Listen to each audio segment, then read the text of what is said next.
কোরআনের আইন বাস্তবায়ন করার জন্য, ইসলামী আন্দোলন প্রতিষ্ঠা আন্দোলন করার জন্য যুগে যুগে অসংখ্য নবী রাসূল জীবন দিয়েছিলেন।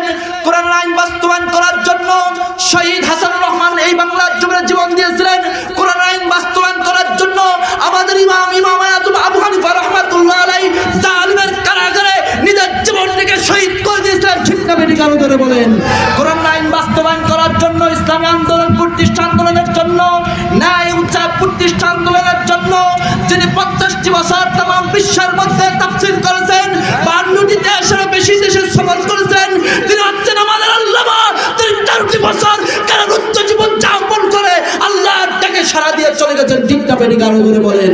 মুসলমান, আমি সেই নীলফামারী সদরের এই মানুষদেরকে লক্ষ্য করে আবার সাক্ষী রেখে বলতে চাই, নীলফামারী সদরের মানুষদেরকে বলতে চাই, আল্লাহর বিধান বাস্তবায়ন করার জন্য, রাসূল পাক সাল্লাল্লাহু আলাইহি সাল্লামের আদর্শ বাস্তবায়ন করার জন্য আবার যদি ময়দানে বাংলার জমিনে জানাজ আসে, নারায়ে তাকবীর আল্লাহু আকবারের স্লোগানে আকাশ বাতাস প্রকম্পিত করে সামনের সারিতে থাকতে কে কে প্রস্তুত আছে হাত তুলে মুসলমান আল্লাহকে দেখান।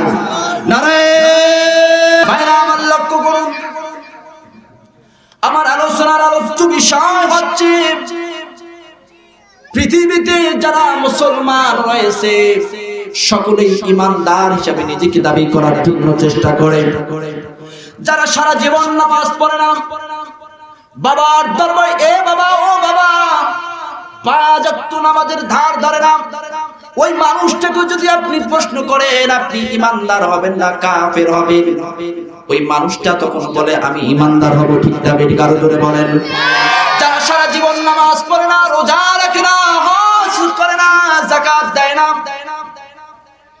সারা জীবন মসজিদের বাউন্ডারিতে পা দেয় নাই, ওই সব মানুষগুলোকে যদি আপনি প্রশ্ন করেন আপনি কি ঈমানদার না বেঈমান, বলেন দেখি মানুষটা কি বলবে? অবশ্যই ঈমানদার বলবে। ভাইরা আমার লক্ষ্য করুন, আমার আলোচনার আলোচ্য বিষয় হচ্ছে ঈমানদারের আস্থা কেমন, ঈমানদারদের রাস্তা কেমন, অর্থাৎ এই ঈমানের পথটা কেমন। এই জন্য কোরআনুল কারীম থেকে 29 নম্বর সূরার একটি আয়াতে কারিমা আপনাদের সামনে ফাইন্ড আউট করেছি। ভাইরা আমার সাথে যারা পড়তে পারেন পড়ুন।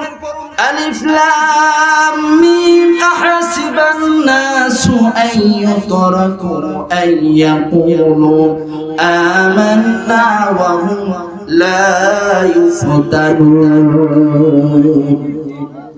আলিফ লাম মিম, যারা আলেম ওলামারা রয়েছেন, আলিফ লাম মিম শব্দটি হচ্ছে একটি হরফে মুকাত্তাআ, অর্থাৎ একটি বিচ্ছিন্ন আয়াত। কোরআনুল কারীমের বেশ কিছু হরফে মুকাত্তাআ আছে যে এগুলো আয়াতের অর্থ একমাত্র আল্লাহ ছাড়া পৃথিবীতে আর কেউ জানে না। আল্লাহু আকবার বলেন। পরবর্তী আয়াতে আল্লাহ তাআলা বলেন আহাসিবান নাসু আইয়ুতরাকু আইয়াকুলু আমান্না ওয়া হুম লা ইফতানুন, ওয়া হুম লা ইফতান। আল্লাহ তাআলা বলেন মানুষগুলো কি এটা মনে করে যে আমরা ঈমান এনেছি, লা ইলাহা ইল্লাল্লাহ মুহাম্মাদুর রাসূলুল্লাহ পড়েছি, এইটুকু বললে কি তাদেরকে কি ছাড় দেওয়া হবে? আল্লাহ তাআলা পরবর্তী আয়াতে বলেন ওয়া হুম লা ইফতানুন, তাদেরকে কি পরীক্ষা করা হবে না? এই হচ্ছে আয়াতের সরল সহজ বাংলা অনুবাদ। ভাইরা আমার আসুন এখন মোটামুটি তাফসীরের মধ্যে আমরা প্রবেশ করি। আমি যে আয়াত এখানে আপনাদের সামনে তেলাওয়াত করেছি এটি হচ্ছে কোরআনুল কারীমের 29 নম্বর সূরা, সূরা আনকাবুত। আনকাবুত শব্দের অর্থ হচ্ছে মাকড়সা। কি বললাম বলেন দেখি?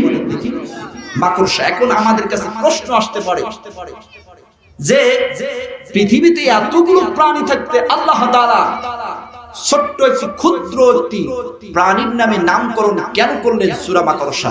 ভাইরা আমার, মাকড়সা একটি পৃথিবীর মধ্যে ক্ষুদ্র আকৃতির একটি প্রাণী।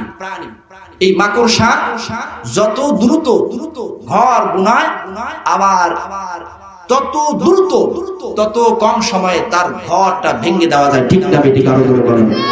আল্লাহ তাআলা সূরা আনকাবুত এখানে অবতীর্ণ করার অন্যতম কারণ হচ্ছে পৃথিবীর মানুষগুলোকে জানিয়ে দিয়েছেন যারা ঈমানদারের দাবি করো আর তাগুতকে ভয় পাও, কিন্তু তাগুতের চক্রান্তগুলো তাগুদের চেষ্টাগুলো হচ্ছে মাকড়সার জাল। তারা অনেক কিছু বুনবে, ইসলামকে এভাবে উঠিয়ে দেওয়া যাবে, ইসলামী আন্দোলনকে এভাবে নস্যাৎ করা যাবে, কিন্তু আল্লাহ তাআলা তাদেরকে খুব অল্প সময়ের মধ্যে সব চক্রান্তগুলো, সব পরিকল্পনাগুলো নিঃশেষ করে দিল। আল্লাহু আকবার বলেন। ভাইরা আমার, এই আয়াতের প্রেক্ষাপট সম্পর্কে তাফসীর ইবনে কাসির, তাফসীর জালালাইন, তাফসীর মারিফুল কোরআনের মধ্যে আমি পেয়েছি রাসূল পাক সাল্লাল্লাহু আলাইহি সাল্লামের দাওয়াত দেওয়ার পরে মক্কায় যেসব মানুষগুলো ঈমান এনেছিল, ঈমান আনার পরে তাদের বিরুদ্ধে অকট্ট নির্যাতনের শিকার হতে হয়েছিল। অর্থাৎ যারা ঈমান এনেছিল তাদেরকে কাফের, মুশরিক, মুনাফিকরা বিভিন্ন ভাবে কষ্টে দেওয়া শুরু করত। ভাইরা আমার, আল্লাহ তাআলা তাদেরকে সান্ত্বনা দেওয়ার জন্য, সান্ত্বনার বাণী পৌঁছে দেওয়ার জন্য এই সূরার এই আয়াতে কারিমা নাযিল করেন। আল্লাহু আকবার বলেন। ভাইরা আমার, তাহলে আমরা এখান থেকে জানতে পারলাম যে যদি আমরা ঈমান আনি, যদি আমরা সত্যের পথে থাকি, অবশ্যই অবশ্যই আমাদেরকে আল্লাহ তাআলার কাছে পরীক্ষা দিতে হবে। আল্লাহু আকবার বলেন। ওয়ালাকাদ ফাতান্নাল্লাযীনা মিন ক্বাবলিহিম ফালা ইয়া'লামান্নাল্লাহু আল্লাযীনা সাদাকু। আল্লাহ তাআলা পরবর্তী আয়াতে বলেন, কিন্তু পূর্ববর্তীতে আমি যত নবী রাসূল পৃথিবীতে পাঠিয়েছিলাম সকলকে ঈমানি পরীক্ষা দিয়েছি। আল্লাহু আকবার বলেন। ভাইরা আমার, এখন আমি আপনাদের কাছে প্রশ্ন করি, আমাদের মুসলিম মিল্লাতের পিতাকে জোরে বলেন। হযরত ইব্রাহিম আলাইহিস সালাম, এখন হযরত ইব্রাহিম আলাইহিস সালামকে কি এমনি এমনি পিতা কিংবা নেতা বানিয়েছেন? জোরে কথাগুলো বলেন। অসংখ্য নির্যাতন স্বীকার করে, অসংখ্য রিস্ট্রিম রোলার সহ্য করে মিল্লাত আবিকুম ইব্রাহিম হুয়া সাম্মাকুমুল মুসলিমিন। আল্লাহু আকবার বলেন। ক্বালা ইন্নী জাআলুকা লিন-নাসি ইমামা। আল্লাহ তাআলা বলেন যে আমি হযরত ইব্রাহিম আলাইহিস সালামকে, হযরত ইব্রাহিম আলাইহিস সালামকে যে নেতা বানিয়েছি, এ কিন্তু এমনি এমনি নেতা হয় নাই, এর কাছে অসংখ্য অগণিত পরীক্ষা নিয়েছি। ভাইরা আমার, আজ যারা পৃথিবীকে আমরা ঈমানদার হিসেবে নিজেকে দাবি করি, আমাদেরকে পরীক্ষা দিতে হবে। এখন প্রশ্ন আসতে পারে, যে জিন্দেগিতে, যে জীবনে পরীক্ষা নাই, সেটা কি ঈমানি জীবন না? প্রকৃতপক্ষে তাফসীরগুলো ঘাটলে দেখা যায় যে সেটা কখনো কোনো অবস্থায় প্রকৃত ঈমানদারের চরিত্র হতে পারে না, এটা হচ্ছে মুনাফিকের চরিত্র। আল্লাহু আকবার বলেন।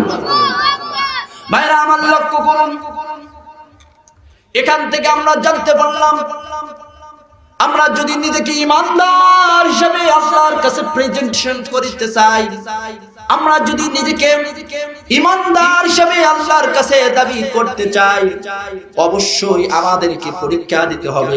আর পরীক্ষা না হলে আমাদের জীবনটা কখনো পরিপূর্ণভাবে ঈমানদার হতে পারবো না। নবী রাসূলরা কিভাবে পরীক্ষা দিয়েছিলেন? ভাইরা আমার, সংক্ষেপে আপনাদেরকে একটি জাস্ট এক্সাম্পল বলি। ভাইরা আমার, হিজরি 19 সালের কথা, কত সালের কথা বললাম বলেন দেখি? ঈমান আনার পরে কেমন পরীক্ষা দিয়েছিলেন? আল্লাহর নবীর একজন সাহাবী, তার নাম ছিল আব্দুল্লাহ ইবনে হুযাফা। কি বললাম? আরো জোরে বলেন। আব্দুল্লাহ ইবনে হুযাফা সে সময় মক্কা নগরীর সম্রাট ছিলেন, মক্কা নগরীর অধিপতি ছিলেন। হযরত ওমর রাদিয়াল্লাহু তাআলা শাসনকার্য পরিচালনা করতেন। ভাইরা আমার, আল্লাহর নবী, বিশ্ব নবী মুহাম্মদুর রাসূলুল্লাহ সাল্লাল্লাহু আলাইহি সাল্লাম থেকে শুরু করে হযরত ওমর রাদিয়াল্লাহু তাআলা আনহু জামানা পর্যন্ত কাফের মুশরিকরা, ইহুদি নাসরারা বিভিন্ন ভাবে আল্লাহর নবীর বিরুদ্ধে যুদ্ধ করেছিলেন। ভাইরা আমার, এক পর্যায়ে হযরত ওমর রাদিয়াল্লাহু তাআলা আনহু হিজরি 19 সালের কথা, একদল সৈন্য প্রেরণ করলেন। রোমের একদল, রোমের বাদশার বিরুদ্ধে যুদ্ধ করার জন্য একদল সৈন্য প্রেরণ করলেন। মুসলমান ভাইরা আমার, অনেক বড় লম্বা ইতিহাস। রোমের সেই বাদশার বিরুদ্ধে মাত্র কয়েকজন মিলে একটি দল প্রেরণ করলেন হযরত ওমর রাদিয়াল্লাহু তাআলা। রোমে যখন পৌঁছে গেলেন ভাইরা আমার, তাদের মধ্যে দুপক্ষের মধ্যে যুদ্ধ শুরু হয়ে গেল। মুসলমান ভাইরা আমার, ঈমান কারিগরি, ঈমানের রাস্তা কতটা কঠিন, কতটা মসৃণ পথ। যুদ্ধ শুরু হয়ে গেল, দুই দিক থেকে যুদ্ধ চলা শুরু করলো ভাইরা আমার। এক পর্যায়ে মুসলমানরা বন্দী হয়ে গেলেন, শত শত মুসলমান বন্দী হয়ে গেলেন। তাদের মধ্যে অন্যতম একজন সাহাবী, আল্লাহর নবী সাহাবী ছিলেন হযরত আব্দুল্লাহ ইবনে হুযাফা রাদিয়াল্লাহু তাআলা আনহু। মুসলমান ভাইরা আমার, হযরতে আব্দুল্লাহ ইবনে হুযাফা যখন বন্দী হয়ে গেলেন, এক পর্যায়ে মুসলমান ভাইরা আমার, এই খবরটি রোমের সেই বাদশার কাছে পৌঁছে গেল যে আল্লাহর নবীর একজন সাহাবী, নাম তার আব্দুল্লাহ ইবনে হুযাফা, তিনি বন্দী হয়ে গেছেন। সঙ্গে সঙ্গে রোমের সেই বাদশা, রোমের সেই পাপী বাদশা বললেন, তাকে আমার কাছে নিয়ে আসো। মুসলমান ভাইরা আমার, হযরত আব্দুল্লাহ ইবনে হুযাফাকে নিয়ে আসা হয়ে গেল। ঈমান করে বলে এখান থেকে দীপ্ত শপথ নেন। মুসলমান ভাইরা আমার কাফিরের কাছে চলে গেলেন, ইহুদি নাসার কাছে চলে গেলেন। আমরা হয়ে গেলে তো, আমরা সেখানে গেলে তো ভয়ে ভয়ে থরথর করে কাঁপতাম, ঠিক না? বিগাড় ধরে বলেন। আমরা বন্দী হয়ে গেলে তো থরথর করে কাঁপতাম, কিন্তু আল্লাহর নবী সাহাবী হযরত আব্দুল্লাহ ইবনে হুযাফাকে যখন রোমের সেই পাপী বাদশার কাছে নিয়ে আসা হয়ে গেল, তিনি ভাইরা আমার, তার পেশিগুলো যেন আরো শক্ত হয়ে যাচ্ছিল, যেন এক লৌহ মানব দাঁড়িয়ে গেলেন। আল্লাহু আকবার বলেন। রোমের সেই বাদশা চিৎকার করে বলতে লাগলেন, ও আব্দুল্লাহ, কেন তুমি আমার বিরুদ্ধে যুদ্ধ করার জন্য এসেছো? তোমরা তো মাত্র কয়েক শত মুসলমান এসেছো, আর আমার কাছে তো হাজার হাজার সৈন্যরা রয়েছে। তোমরা জানতে আমার কাছে আসলে তোমাদের জীবনগুলো শেষ হয়ে যাবে, তোমাদের জীবনগুলো উস্তাগত হয়ে যাবে, তোমরা জীবন নিয়ে আর ফিরে যেতে পারবে না। কিন্তু তোমরা কেন এসেছিলে? মনে হয় ভুল করে এসেছিলে, কিন্তু তোমাকে আমি ওয়ার্নিং দিচ্ছি, তোমাকে আমি সতর্ক করতেছি। তুমি আব্দুল্লাহ যেহেতু এসেছো, তোমাকে আমি সতর্ক করতেছি, তুমি যদি ইসলাম থেকে বের হয় না আসো, তুমি যদি মুহাম্মদুর রাসূলুল্লাহ সাল্লাল্লাহু আলাইহি সাল্লামের দল থেকে বের হয় না আসো, তোমাকে আমি সবার সামনে, হাজার হাজার মানুষের সামনে হত্যা করব। এরকম মামলা হামলার হুমকি দেওয়া শুরু করলো ভাইরা আমার। পৃথিবীর বুকে আজ তো মনে হয় মামলা হামলার হুমকি নাই, ঠিক না? আছে না? আছে না? মুসলমান ভাইরা আমার, আজও পৃথিবীর বুকে, আজও পৃথিবীর বুকে যারা ইসলামী আন্দোলন প্রতিষ্ঠা, আন্দোলনের জন্য, কোরআনের আইন বাস্তবায়ন করার জন্য মানুষের দ্বারে যায় যায়, বর্তমান আবু জেহেল নাই, আবু লাহাব নাই, উতবা নাই, শাইবা নাই, রোমের সেই পাপী বাদশাগুলো নাই, কিন্তু আবু লাহাব, আবু জেহেলের যোগ্য উত্তরসূরিরা আবু জেহেল এবং আবু লাহাবের রক্তে মিশানো মুসলমান নামক মুনাফিকরা রয়েছে। এই মুসলমান নামক মুনাফিকরা বর্তমান মুজাহিদদের বিভিন্ন প্রকার মামলা হামলার ভয় দিকে ইসলাম থেকে, কোরআনের আন্দোলন থেকে দূরে সরানোর জন্য চেষ্টা করতেছে, ঠিক না? বেদিগান করে বলেন। কিন্তু মুসলমান শুনে রাখেন, মুসলমান কখনো প্রয়োজনে কোরআনের আইন বাস্তবায়ন করার জন্য, ন্যায় ও ইনসাফ প্রতিষ্ঠা আন্দোলনের জন্য মুসলমান প্রয়োজনে নিজের সন্তানকে এতিম করতে পারে। মুসলমান প্রয়োজনে আল্লাহর বিধান বাস্তবায়ন করার জন্য, মুসলমান প্রয়োজনে নিজের দাদা রক্ত জমিনের মধ্যে রাজপথ রঞ্জিত করতে পারে। মুসলমান প্রয়োজনে বছরের পর বছর কারারুদ্ধ জীবন যাপন করতে পারে। তবু কোনো বাতিলের কাছে, নব্য আবু জাহেলের উত্তরসূরিদের কাছে মুসলমান কখনো মাথা নত করতে পারে না, পারে না, পারে না, ঠিক না? বেদিগান ধরে বলে ভাইরা আমার, হযরত আব্দুল্লাহ ইবনে হুযাফাকে এরকম মামলা হামলার ভয় দেখালো। তুমি যদি ইসলাম থেকে বের হয় না আসো, তুমি যদি ইসলাম থেকে বের হয় না আসো, তোমাকে সবার সামনে হত্যা করা হবে। মুসলমান ভাইরা আমার, এরপরে হযরত আব্দুল্লাহ ইবনে হুযাফাকে যখন এই কথাগুলো বললেন, ভাইরা আমার, পাপী বাদশার সামনে আল্লাহর নবী সাহাবী হযরত আব্দুল্লাহ ইবনে হুযাফা দুহাত উঁচু করে বললেন, ও রোমের পাপী বাদশা, তুমি শুনে রাখো, তুমি হয়তোবা দুনিয়ার লোভে পড়ে গিয়েছো, কিন্তু মুসলমান তো এমন একটি মানুষের নাম, মুসলমান তো এমন এক জাতির নাম, মুসলমান যখন কালিমা শাহাদাত অর্থাৎ ঈমানের পথে ঢুকে, ঈমানের পথে অবিচল হয়ে যায়, যদি তাদের জীবনটা চলে যায়, তবু মুসলমান ঈমান থেকে চুল পরিমাণ দূরে সরে যেতে পারে না। আল্লাহু আকবার। আব্দুল্লাহ ইবনে হুযাফাকে এরকম মামলা হামলার ভয় দেখিয়ে ইসলাম থেকে, ঈমান থেকে দূরে সরানো না ভাইরা আমার। এরপর একটা কৌশল করল, সেই কৌশলটা হচ্ছে রোমের সেই পাপী বাদশা বলল, আব্দুল্লাহ তুমি যদি ইসলাম থেকে বের হয়ে আসো, এই যে দেখো আমার শত শত বিঘা জমি আছে, এই যে দেখো আমার প্রাসাদটা, অর্থাৎ একজন রাজার তো আর কম সম্পদ থাকে না, ঠিক না বেটি কেন ধরে বলেন? রাজার অনেক বড় বিলাসবহুল বাড়ি, এই বাড়িটা দেখাচ্ছেন আর বলতেছেন, আব্দুল্লাহ তুমি যদি ইসলাম থেকে বের হয়ে আসো, আমি রোমের এই বাদশা বলতেছি, তাহলে তোমাকে আমি আমার এই সম্পদগুলো সবগুলো তোমার নামে লিখে দেব। মুসলমান ভাইরা আমার, ঈমান কারে বানায়?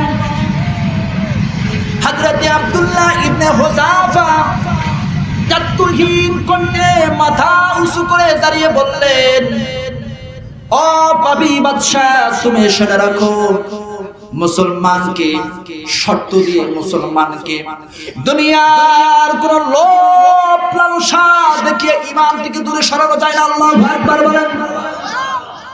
তুমি বাদশা শুনে রাখো, তুমি তো সামান্য তোমার রাজপ্রাসাদে আমাকে লিখে দিতে চাইছিলে, তুমি তো সামান্য কয়েক শত বিঘা জমি আমার নামে লিখিয়ে দেওয়ার জন্য বলছিলে। শর্ত হচ্ছে ঈমান থেকে বের হয়ে আসবো আমি, শর্ত হচ্ছে ইসলাম থেকে আমি বের হয়ে আসো। কিন্তু তুমি কান খাড়া করে শুনে রাখো, আমি আব্দুল্লাহ বলতেছি, সামান্য তো দূরের, সামান্য এইরকম কথা তো দূরের কথা, সামান্য তোমার রাজপ্রাসাদ তো দূরের কথা, শত শত বিঘা তো দূরের কথা, তুমি পাপী বাদশা যদি আমাকে আরো ভূখণ্ডে অর্থাৎ মক্কা নগরীর যত সম্পদ আছে, এই সম্পদ গুলো যদি আমার পায়ের কাছে রেখে দাও, আর বিনিময়ে যদি তুমি আমাকে বলো ঈমান থেকে বের হতে হবে, কিন্তু আমি আব্দুল্লাহর জীবন থাকতে তা করব না। আল্লাহু আকবার। ঈমানের পথে অবিচল থেকে আমার মরণ যেন হয়। আল্লাহু আকবার বলেন। হযরত আব্দুল্লাহ ইবনে হুযাফাকে এই লোভ লালসা দেখার পরে কখনো কোনো অবস্থায় ফিরে নিয়ে আসা হয় না। ভাইরা আমার, ক্ষিপ্ত হয়ে গেল সেই রোমের পাপী বাদশা, সকলের সামনে ক্ষিপ্ত হয়ে গেল, হাজার হাজার মানুষ সামনে আছে। রোমের সেই পাপী বাদশা চিৎকার করে বলতে লাগলো, আব্দুল্লাহর এত বড় কলজা হয়ে গেছে, আমি এত কিছু বললাম, ভয় ভীতি দেখাইলাম, আমি আমার সম্পদ দিতে চাইলাম, কিন্তু এরপরেও আব্দুল্লাহ এদিকে ফিরে আসতেছে না, ডাইভারশন হচ্ছে না, তার ধর্মান্তরিত হচ্ছে না। এই আব্দুল্লাহকে একটু আঙ্গুলটা, অর্থাৎ আব্দুল্লাহর বিরুদ্ধে একটু আঙ্গুলটা বাঁকা করতে হবে। নাউজুবিল্লাহ। ভাইরা আমার, লক্ষ্য করুন, তাফসীর ইবনে কাসিরের মধ্যে বর্ণনা এসেছে, হযরত আব্দুল্লাহ ইবনে হুযাফাকে সঙ্গে সঙ্গে পাপী সেই বাদশা চিৎকার করে বলতে লাগলেন, তোমরা একটা কাজ করো, আর সেটি হচ্ছে এই আব্দুল্লাহকে শুলির উপরে চড়ানো হয়ে গেল, শুলির মধ্যে তোমরা চড়াই নাও। মুসলমান ভাইরা আমার, শুলির মধ্যে যখন চড়ানো হয়ে গেল, অপর প্রান্তে কয়েকজন তীরন্দাজকে তৈরি করা হয়ে গেল। তীরন্দাজদের সামনে রেখে আব্দুল্লাহকে বলতে লাগলেন, আব্দুল্লাহ তুমি যদি ইসলাম থেকে বের হয়ে না আসো, তুমি যদি ঈমান থেকে বের হয়ে না আসো, তুমি যদি আব্দুল্লাহর বেটা মুহাম্মদ রাসূলুল্লাহ সাল্লাল্লাহু আলাইহি সাল্লামের দল থেকে বের হয়ে না আসো, তো আব্দুল্লাহ শুনে রাখো, এই যে তুমি অনেক মানুষগুলোকে দেখতে পাচ্ছ, অর্থাৎ তীরন্দাজগুলোকে দেখতে পাচ্ছ, এই সব তীরন্দাজগুলো তোমার শরীরের মধ্যে তীর মারা শুরু করবে। আল্লাহু আকবার। ভাইরা, তাফসীরের মধ্যে এসেছে হযরত আব্দুল্লাহ ইবনে হুযাফাকে শুলির মধ্যে চড়ানো হয়ে গেল। শুলি শব্দের অর্থ চরকার মধ্যে চড়ানো হয়ে গেল। অপর প্রান্তে রোমের সেই পাপী বাদশা চিৎকার করে এই কথাগুলো বলতে লাগলেন। আর অনেক মানুষ তীরন্দাজকে তৈরি করা হয়ে গেল। তীরন্দাজদেরকে এরকম হুকুম দিয়ে দিলেন যে তোমরা আব্দুল্লাহ চেহারাকে লক্ষ্য করে আব্দুল্লাহ চেহারাকে লক্ষ্য করে তোমরা তীর ছোড়া শুরু করো। নাউজুবিল্লাহ। ভাইরা আমার, হাদিস শরীফের মধ্যে রয়েছে চতুর্দিক থেকে হযরত আব্দুল্লাহ ইবনে হুযাফার শরীরকে লক্ষ্য করে বৃষ্টির ধারার মতো তীর আসা শুরু হয়ে গেল। হযরত আব্দুল্লাহ ইবনে হুযাফার শরীরটা ঝরঝরা হয়ে গেল। ফিক্কি দিয়ে রক্তগুলো বেয়ে বেয়ে জমিনের মধ্যে পড়ে যাচ্ছে। আর সেই পাপী বাচ্চা চিৎকার করে বলতেছে, আব্দুল্লাহ তোমাকে আমি বলেছিলাম ভালো ভালো, তুমি যদি ইসলাম থেকে বের হয়ে আসো তোমাকে আমি সম্পদগুলো দিয়ে দেব, তোমাকে আমি বিনিময়ে তোমাকে ছেড়ে দিয়ে দেব, তোমার মুসলমানদেরকে ছেড়ে দেব। ভাইরা আমার, তারপরেও যদি তুমি এই কাজ করলে না, তুমি যদি আব্দুল্লাহ এখনো ঈমান থেকে, তুমি যদি আব্দুল্লাহ এখনো ইসলাম থেকে বের হয়ে আসো, এই কঠিন মুহূর্ত থেকে আমি তোমাকে রক্ষা করতে পারবো।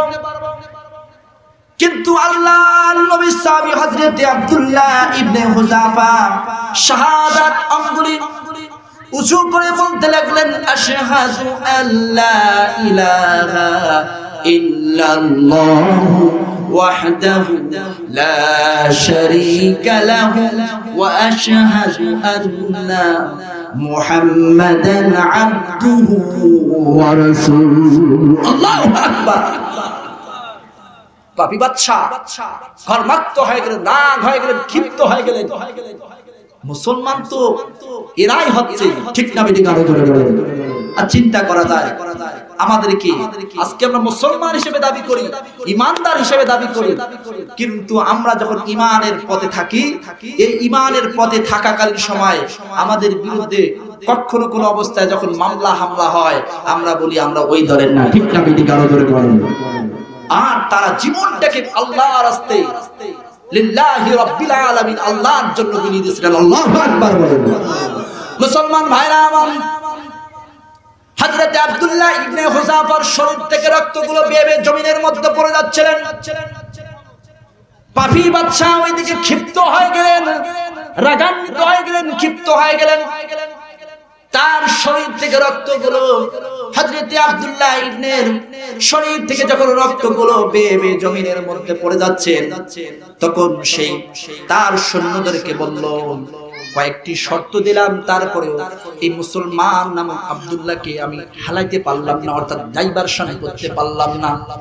ও সৈন্যরা, তোমরা তীরন্দাজরা, তোমরা তীর মারা থেকে বিরত থাকো আর আব্দুল্লাহকে আমার কাছে নিয়ে আসো। ভাইরা আমার, লাস্ট একটি পরীক্ষা নেব। এই পরীক্ষার মধ্যে যদি পরীক্ষার আগে যদি সে ডাইভারশন হয়, অর্থাৎ ঈমান থেকে বের হয়ে আসে, ইসলাম থেকে বের হয়ে আসে, তাহলে তাকে আমি ছেড়ে দেব। হযরত আব্দুল্লাহ ইবনে হুযাফাকে নিয়ে আসা হলো। মুসলমান ভাইরা আমার, হযরত আব্দুল্লাহ ইবনে হুযাফার শরীর থেকে রক্তগুলো বেয়ে বেয়ে জমিনের মধ্যে পড়ে যাচ্ছে। সেই পাপী বাদশা, ভাইরা আমার, সেই পাপী বাদশা সঙ্গে সঙ্গে তার সৈন্যদেরকে বলল, তোমরা একটি কাজ করো, আর সেটি হচ্ছে তোমরা একটা ডেকের মধ্যে তেল প্রজ্বলিত করো, অর্থাৎ তেলগুলো জ্বালানা করো, অর্থাৎ আগুনের মধ্যে তোমরা তেলগুলো প্রজ্বলিত করো, আগুন জ্বালাও। সেখানে তেলগুলো টকবক করে যাচ্ছিলেন। ভাইরা আমার, হাদিস শরীফের মধ্যে রয়েছে সেই পাপী বাদশা তেলগুলো এত বেশি প্রজ্বলিত করেছিল। হাদিস শরীফের মধ্যে রয়েছে একজন মানুষগুলোকে যখন ওই তেলের মধ্যে ছেড়ে দেওয়া হয়, মানুষগুলোর হাড়গুলো এক সাইডে হয়ে যায় আর গোশতগুলো এক সাইডে হয়ে যায়। আল্লাহু আকবার। হযরত আব্দুল্লাহ ইবনে হুযাফাকে এই তেলের ডেকের কাছে নিয়ে আসা হয়ে গেল, আর একজন মুসলমানকে নিয়ে আসা হয়ে গেল। ভাইরা আমার, অনেক বড় লম্বা ইতিহাস। হযরত আব্দুল্লাহ ইবনে হুযাফাকে যখন নিয়ে আসা হয়ে গেল, মুসলমানকে ওই তেলের মধ্যে ছেড়ে দেওয়া হয়ে গেল। হাদিস শরীফের মধ্যে রয়েছে মুসলমানদের ওই মুসলমানের সঙ্গে সঙ্গে হাড়গুলো এক সাইড হয়ে গেল। আল্লাহু আকবার বলবেন না? হাড়গুলো এক সাইডে হয়ে গেল, মাংসগুলো এক পাশে হয়ে গেল। মানুষটা মুরগি কাটা লাফানোর মতো এরকম দুনিয়া থেকে নিমিষে শেষ হয়ে গেল। আল্লাহু আকবার বলেন। মুসলমান ভাইরা আমার, হযরত আব্দুল্লাহ ইবনে হুযাফা সামনে দৃশ্য দেখার পরে আর অপর প্রান্তে অন্যদিকে পাপী সেই বাদশা বলতে লাগলেন, ও আব্দুল্লাহ, তুমি যদি ইসলাম থেকে বের হয়ে না আসো, তোমাকে ঠিক এরকম আগুনে শেষ করে দেওয়া হবে, তোমাকে তেলের মধ্যে শেষ করে দেওয়া হবে, তোমাকে দুনিয়া থেকে দূরে সরানো দেওয়া হবে, তোমাকে দুনিয়া থেকে নিঃশেষ করা হবে। ভাইরা আমার, আল্লাহর নবী সাহাবী হযরত আব্দুল্লাহ ইবনে হুযাফা অঝরে টুকরে টুকরে কান্না করা শুরু করলেন। আর সৈন্যরা বলতে লাগলেন, মনে হয় আব্দুল্লাহ ডাইভার্সন হবে, আব্দুল্লাহ মনে হয় ঈমান থেকে বের হয়ে আসবে, আব্দুল্লাহ মনে হয় মুহাম্মাদুর রাসূলুল্লাহ সাল্লাল্লাহু আলাইহি সাল্লামের আদর্শ থেকে বের হয়ে আসবে। এই নিউজটি, এই খবরটি মুহূর্তের মধ্যে সেই পাপী বাদশার কাছে পেশ করা হয়ে গেল, ব্রডকাস্ট হয়ে গেল। ভাইরা আমার, এই কথা যখন বললেন, পাপী বাদশা দৌড়ে আসলেন। যতগুলো পদক্ষেপ নিয়েছিলাম ঈমান থেকে ডাইভারশন করার জন্য, মনে হয় এই পদক্ষেপটা কাজে লাগবে, এই চিন্তায় দৌড় দিয়ে হাদিস শরীফের মধ্যে রয়েছে, তাফসীর ইবনে কাসিরের মধ্যে বর্ণিত হয়েছে, সূরা আনকাবুতের তাফসীরের মধ্যে এসেছে। ভাইরা আমার, মুসলমান ভাইরা আমার, হযরত আব্দুল্লাহ ইবনে হুযাফার কাছে সেই পাপী বাদশা দৌড় দিয়ে আসলেন।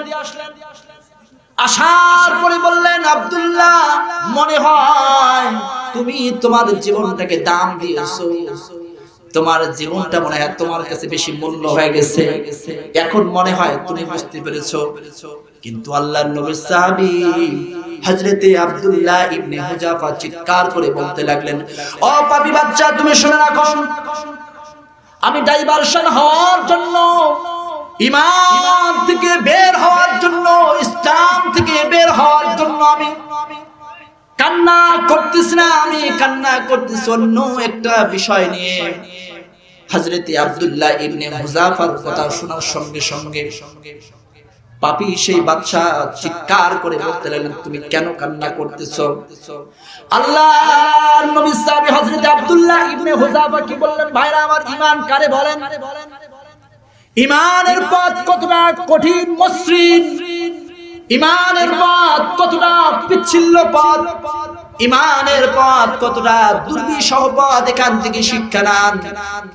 সময় একটু খারাপ যাচ্ছে, আপনি মনে করতেছেন মনে হয় ইসলামের বিজয় হবে না, কিন্তু মুসলমান শুনে রাখেন, তারা যত না ষড়যন্ত্র করুক না কেন, ওই ষড়যন্ত্রগুলো মাকড়সার জালের মতো, ঠিক না বেঠি? মুসলমান ভাইরা আমার, হযরত আব্দুল্লাহ ইবনে হুযাফা দুহাত উঁচু করে বলতে লাগলেন, পাপী বাদশা এবং তোমরা হাজার হাজার মানুষ যেখানে এসেছো আমার ডাইভারশন দেখার জন্য, ঈমান থেকে বের হওয়ার জন্য, তোমরা যে সিনারিটা দেখার জন্য আমাকে যতগুলো কষ্ট দিচ্ছ, আমাকে যতগুলো নির্যাতনের শিকার করতেছো, আমি ঈমান থেকে বের হওয়ার জন্য কান্না করতেছি না, আমি কান্না করে আল্লাহর কাছে বলতেছিলাম, আল্লাহ, আমাকে তো আপনি একবার দুনিয়াতে পাঠিয়েছেন, আমার জীবন তো দিয়েছেন একটা, কিন্তু আল্লাহ, ঈমানের পথে থাকার কারণে কতগুলো নির্যাতনের শিকার হয়েছি, আবার এই নির্যাতনের মধ্যে আমি কতটা শান্তি পেয়েছি। আল্লাহু আকবার বলেন। মুসলমান ভাইরা আমার, ঈমান করে বলে আমি আল্লাহর কাছে কান্না করে বলতেছিলাম, আল্লাহ, জীবনটা একটা দিয়েছো, এই জীবনটা তোমার রাস্তায় এখনই আমি শেষ করে দিচ্ছি, কিন্তু তুমি যদি আমার জীবনগুলো, আমার শরীরের মধ্যে যতগুলো সম্পদ, আমার শরীরের মধ্যে যতগুলো লোম রয়েছে, যতগুলো পশম রয়েছে, এই যতগুলো লোম রয়েছে, তত পরিমাণ যদি আমার জীবন তুমি আবার এই পৃথিবীর মধ্যে আমাকে জীবন দিয়ে পাঠিয়ে দিতে, আমি যেভাবে আজকে তোমার পথে ঈমানের পথে জীবনটা বিলিয়ে দিচ্ছি, সবগুলো জীবন এভাবে তোমার পথে বিলিয়ে দিতাম। আল্লাহু আকবার, আল্লাহু আকবার। এটার নাম ঈমান। আর আপনি কোন হিসাবে নিজেকে ঈমানদার দাবি করেন? একদিন মার খেলেন না, একদিন জেলে গেলেন না, একদিন তাগুদের বিরুদ্ধে কথা বললেন না। জান্নাত এত সহজ? আম হাসিবতুম আন তাদখুলুল জান্নাতা ওয়ালাম্মা ইয়াতিকুম মাসালুল লাযিনা খালাউ মিন ক্বাবলিকুম। জান্নাত কি আমার বাড়ি? পৃথিবীতে যতগুলো নবী রাসূল এসেছিলেন, সকল নবী রাসূলগুলো ঈমানের পরীক্ষায় পরীক্ষিত হয়েছিলেন। আল্লাহু আকবার বলেন। আসুন ভাইরা আমার, ঈমানের পথে আসি। মুসলমান ভাইরা আমার, মুসলমান ভাইরা আমার, একজন ঈমানদার কেন জীবন দেয়? দলিল নেন, আপনারা কেন জীবন দিবেন? মেইন পারপাস হচ্ছে, মেইন উদ্দেশ্য হচ্ছে ঈমানদার কেন জীবন দেয়। কোরআনুল কারীমের সূরা হামিম সাজদা 30 নম্বর আয়াতে तमाम পৃথিবীর মানুষগুলোকে জানিয়ে দিয়েছেন আল্লাহ তাআলা। আল্লাহ তাআলা বলেন, ইন্নাল্লাযীনা ক্বালু রাব্বুনাল্লাহু সুম্মা ইসতাকামু تتنزل عليهم الملائكة ألا تخافوا ولا تحزنوا وأبشروا بالجنة التي كنتم توعدون। একজন মানুষ কেন আল্লাহর রাহে জীবনটা বিলিয়ে দিবে?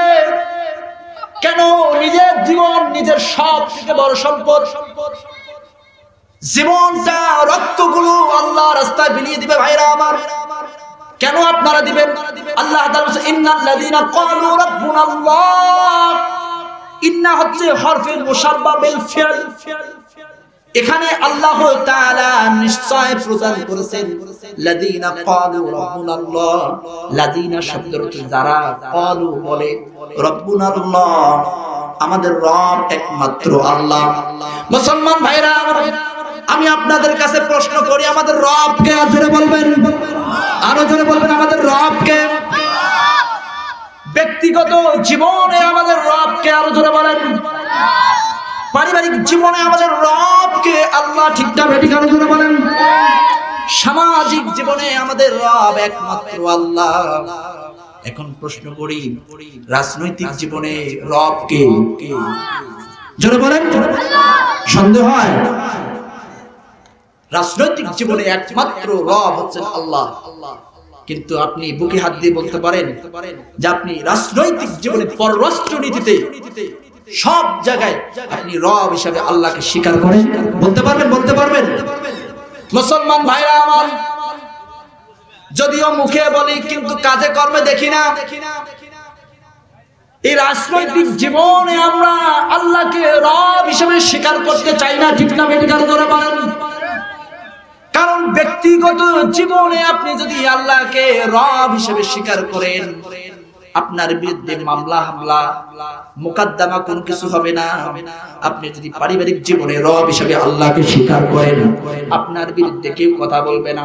আপনি যদি সামাজিক জীবনে আল্লাহকে রব হিসেবে স্বীকার করেন, আপনার বিরুদ্ধে মামলা হবে না, আপনার বিরুদ্ধে কেউ একটা টু কথা বলবেন না। কিন্তু যদি আপনি রাজনৈতিক জীবনে আল্লাহকে রব হিসেবে স্বীকার করে নেন, তাহলে বলেন দেখি আপনার বিরুদ্ধে মামলা হবে, মামলা হামলা হবে কিনা? আরো জোরে বলেন, জোরে বলেন। অবশ্যই হবে। আর এই জন্য আমরা সহজভাবে রাজনৈতিক জীবনে আল্লাহকে রব হিসেবে স্বীকার করি না, আর সব জায়গায় আল্লাহকে রব হিসেবে স্বীকার করি। ঠিক না বেঠিক? আরো জোরে বলেন। কিন্তু এটার কোনো ভ্যালু, এটার কোনো মূল্য আল্লাহর কাছে কি আছে?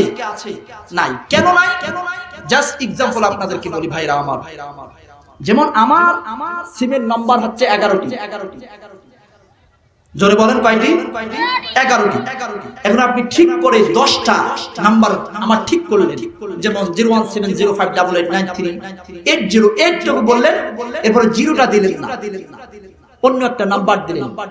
সহজভাবে যদি আরেকটা বলি, আমার নাম আজম, আজমের শেষে ম দিলাম না, আমার নামে অন্য একটা অক্ষর দিলাম, একটা হরফ দিলাম। বলেন দেখি আমাকে কেউ কি খুঁজে পাবে? জোরে বলেন, জোরে বলেন। আপনার জীবনে যদি নামাজ, রাজনৈতিক জীবনে যদি আপনি আপনার জীবনের আল্লাহকে রব হিসেবে স্বীকার করে না নেন, আপনার জীবনে নামাজ, রোজা, হজ, যাকাত সব কিছু ইবাদতগুলো আল্লাহর কাছে বৃথা হয়ে যাবে, নিষ্ফল হয়ে যাবে, 1% আল্লাহর কাছে দামি হবে না। কারণ আপনি রাজনৈতিক জীবনে আল্লাহকে রব হিসেবে স্বীকার করেন নাই। আল্লাহু আকবার বলেন, ঠিক না বেঠিক? ওমান লাম ইয়াহকুম বিমা আনজালাল্লাহু ফাউলাইকা হুমুল কাফিরুন। আল্লাহর দেওয়া বিধান দ্বারা যারা বিচার পরিচালনা করে না তারা কাফির। আল্লাহু আকবার বলেন ভাইরা আমার। তাহলে চিন্তা করে দেখেন, তাহলে রাজনৈতিক জীবনে আমাদের রব একমাত্র আল্লাহকে স্বীকার করতে হবে না? মুসলমান ভাইরা আমার, যত প্রকার মামলা হামলা হয় না কেন, এরপরেও যদি আমরা রাজনৈতিক জীবন থেকে নিয়ে জীবনের সর্বাঙ্গীন সব জায়গায় যদি আমরা আল্লাহকে রব হিসেবে স্বীকার করে নাই, আবার এটার উপর যদি সুম্মাস্তাকামু, এটার উপরে যদি আমরা দৃঢ় প্রতিজ্ঞা হয়ে যাই, দৃঢ় প্রতিজ্ঞা হয়ে থাকি ভাইরা আমার,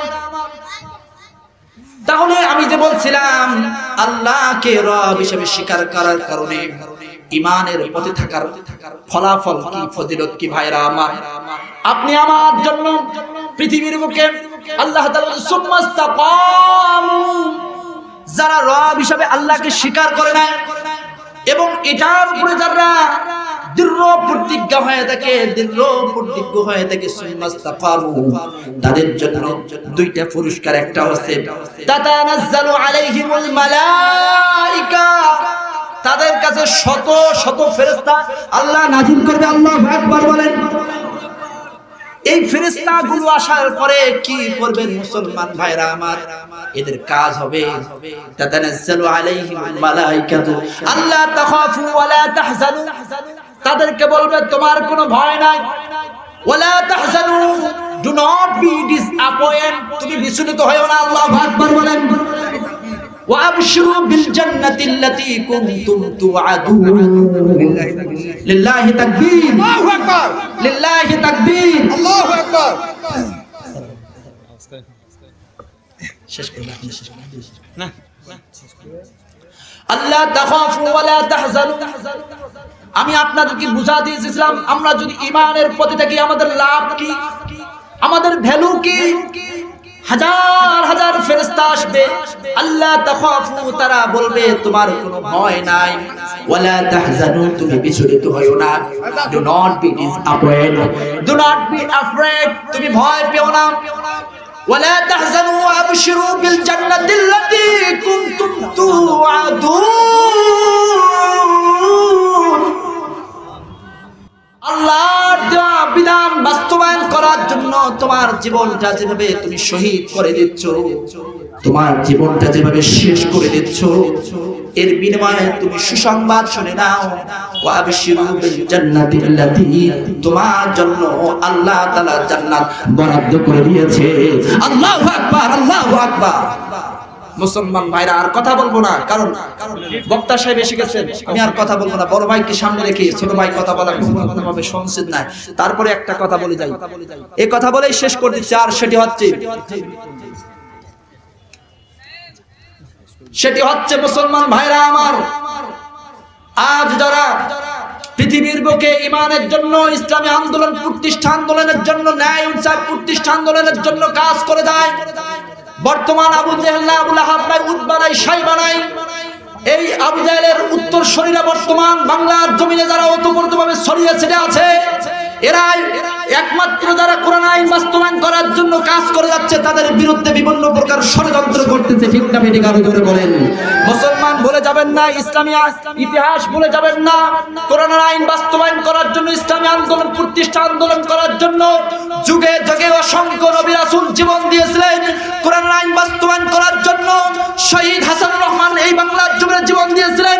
কোরআন আইন বাস্তবায়ন করার জন্য আমাদের ইমাম আযম আবু হানিফা রাহমাতুল্লাহ আলাইহি জালিমের কারাগারে নিজের জীবনটাকে শহীদ করে দিয়েছিলেন। ঠিক না বেঠিক? আরো জোরে বলেন। কোরআন আইন বাস্তবায়ন